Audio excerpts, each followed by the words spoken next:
Perkenalkan, nama saya Nelman Takdir Menel Duha, Program Studi Pendidikan Administrasi Perkantoran, Fakultas Ekonomi, kelas B semester 2. Saya akan menjelaskan beberapa masalah dalam manajemen pendidikan, yaitu untuk memenuhi tugas saya dalam profesi kependidikan. Di sini saya akan menjelaskan satu permasalahan yang terjadi dalam manajemen kependidikan. Salah satunya itu pola pikir pendidik dan tenaga kependidikan cenderung finansial.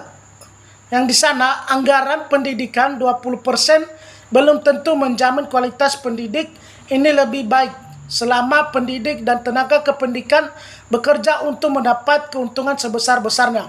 Nah, maksud dari sana, sebagai pendidik, janganlah kita mengharapkan gaji yang besar. Kita harus belajar atau mengajar dengan ikhlas agar kita bisa diberikan bayaran yang lebih baik. Karena rata-rata di sana tenaga kependidikan di luar sana menentukan, mematok gaji mereka sebesar kepada kepala sekolah. Sedangkan kepala sekolah pun melihat kompetisi atau kualitas mereka di luar sana belum tentu baik. Yang kedua yang terjadi sekarang yaitu melimpahnya materi untuk jabatan pendidik terkesan justru meninabobokan mereka. Ketika para pejabat sudah memiliki anggaran atau duit yang cukup banyak, pasti materi-materi yang telah diberikan kepada mereka akan mereka tenggelamkan begitu saja. Mereka tidak akan pernah mengajar. Dan itulah salah satu faktor penyebabnya. Yang ketiga itu mereka berpikir bagaimana supaya gaji besar dan jarang yang berpikir bagaimana memperbaiki kualitasnya sebagai bentuk feedback dari semua fasilitas sebagai pendidik.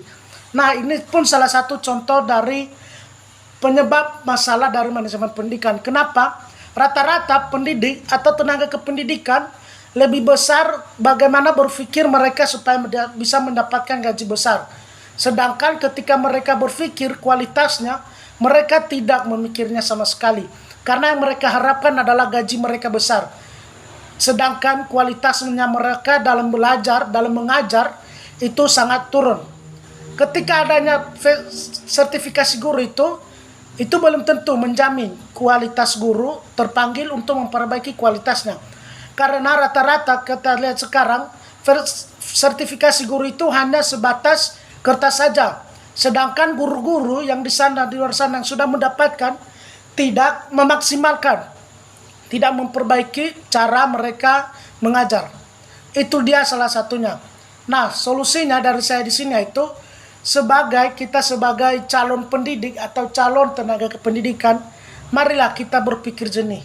Kita ubah pola pikir kita supaya kita jangan tetap berharap pada gaji kita. Kita jangan berharap terhadap finansial apapun yang kita miliki. Berilah diri untuk mengajar dengan sepenuh hati. Ketika kita memberi dengan sepenuh hati, pasti pemimpin kita akan memperhatikan kita. Ketika kita menuntut kepala sekolah kita atau pemimpin menuntut yang tidak-tidak, pasti dia akan berpikir yang lebih tidak baik lagi kepada kita. Jadi saya berharap kita sebagai tenaga kependidikan, ayo kita ubah pola pikir sebagai calon pendidik atau calon tenaga kependidikan.